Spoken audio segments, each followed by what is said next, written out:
Okay, so this is how I made my final major project.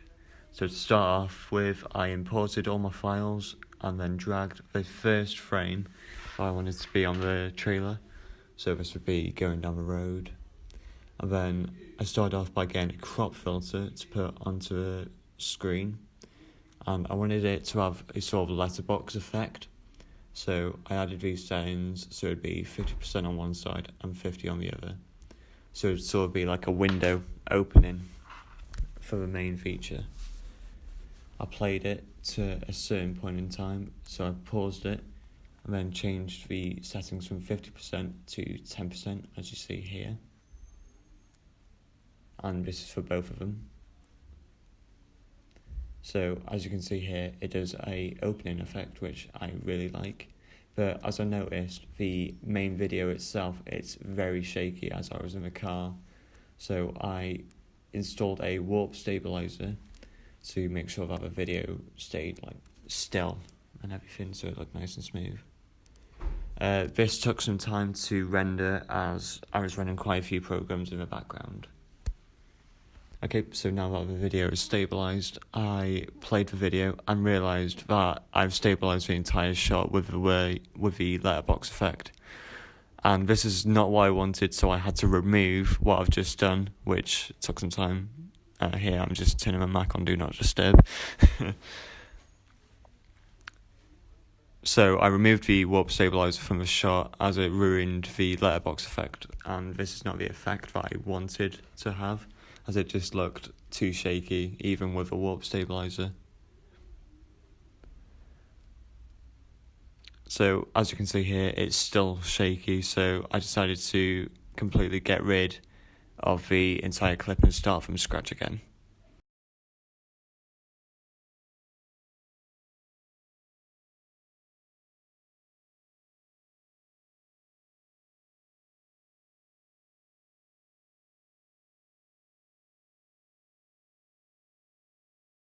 So this is where I start again. Start off by inserting the frame, and before I add the crop filter, I install the warp stabilizer, so it only stabilizes the video of the cars moving.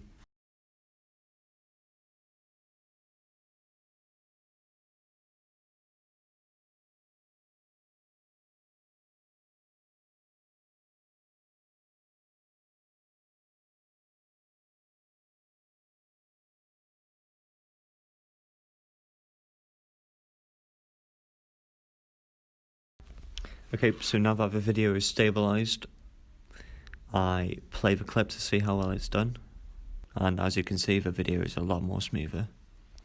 So from this stage on, I then go up to the effects and add in the letterbox effect, which is the crop tool.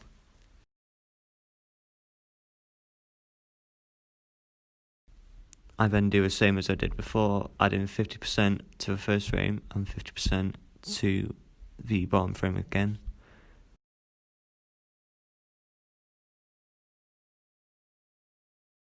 And then drag the crosshair across the timeline to a specific point in the film, and then change it from 50% to 10, and at the bottom as well.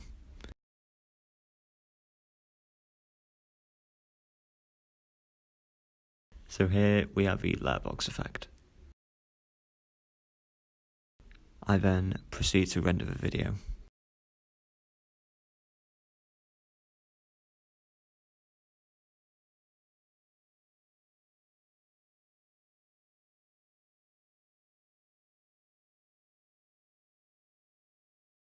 Okay, so now I am adding the music into the trailer.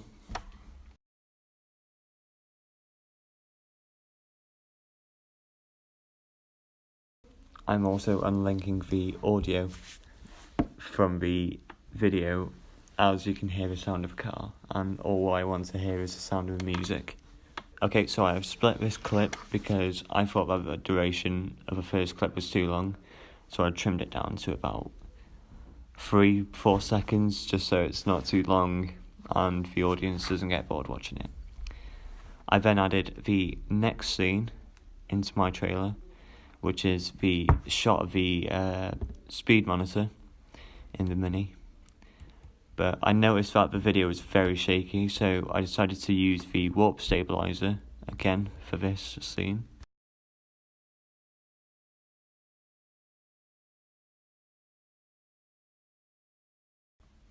Okay, now that the video was stabilized, I went and had a look through it, and I realised that I was very zoomed in and the effect looked absolutely terrible on it. So I decided to render the selection to see if it would make it any better.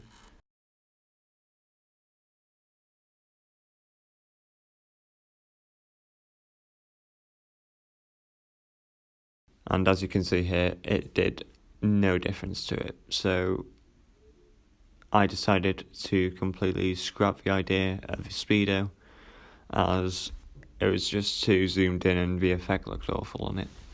Okay, so now I am looking for another scene to use for the second scene. Here you can see that I have chosen a clip of the temperature gauge inside the car, and I think that this is a very stable shot as I was holding the camera low down, and the scene looks very nice with the light in from a window and the orange of the screen.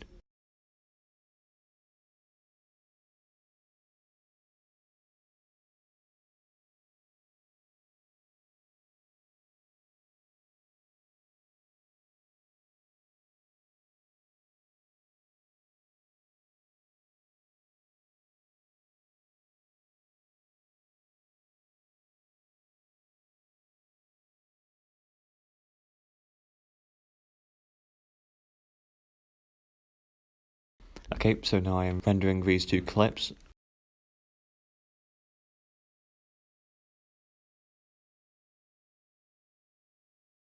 And as you can see from this, the clip of the temperature gauge looks really nice and smooth and very nice to look at.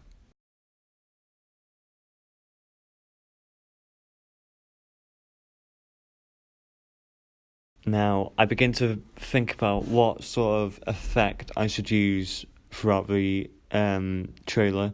So I'm going through the sort of basic corrections, the creative filters and that lot, just to look at like what sort of effect I could add to it to make it look more cinematic. Here you can see that I'm just choosing through a random handful of them.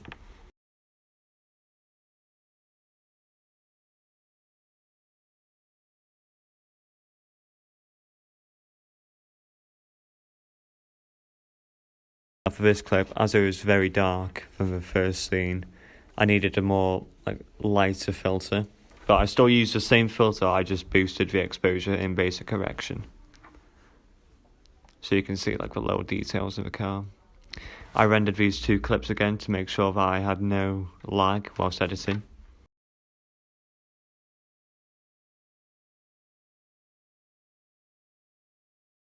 As you can see, I keep on checking through my work to see if it's all still working correctly with a letterbox effect, which it seems to be. Now, as you can see here, I am currently changing the sound output to the built-in output on my Mac as my headphones have run out of battery. I am not changing any settings to the video.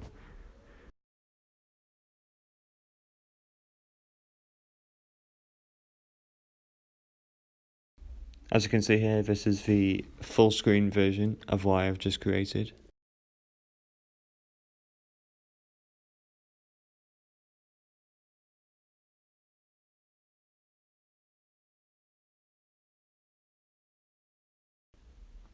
I have now muted the audio track as I can only hear the sound of the engine from the Mini Cooper and not the sound of the music.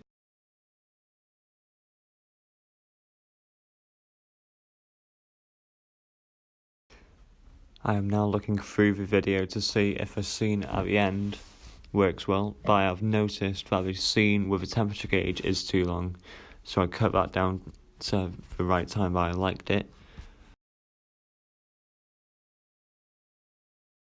I have now removed the scene of the Mini Cooper as I do not feel like it suits that scene well.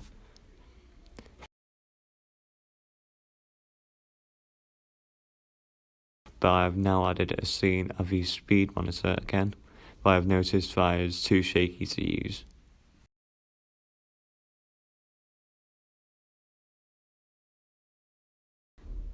Here I am looking at many different scenes that I could use, but I find out that the scenes are too shaky.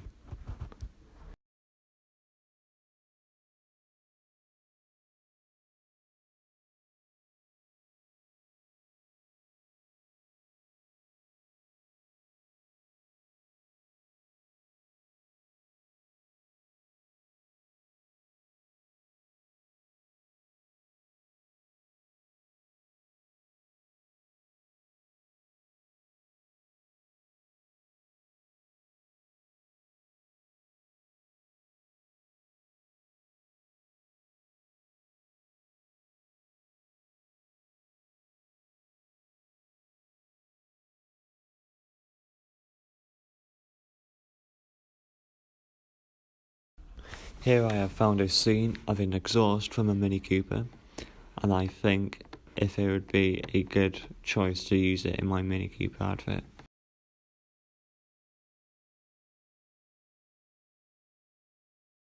I have decided that it will be, and then I install it to a timeline.